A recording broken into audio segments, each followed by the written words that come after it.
Well, it took some doing to get the RF shield to snap into place, so be gentle but firm with it to get it to go.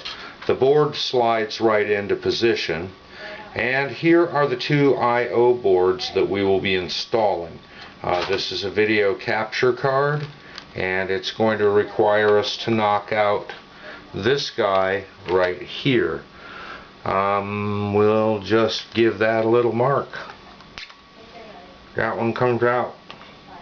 The other one is already out, and that is for our video card. So before we put the motherboard actually in place, we might want to knock this guy out with it moved away so we don't hurt it. And I really wanted to mention that this video board, not the video board, but the motherboard, lacks a parallel port and a serial port.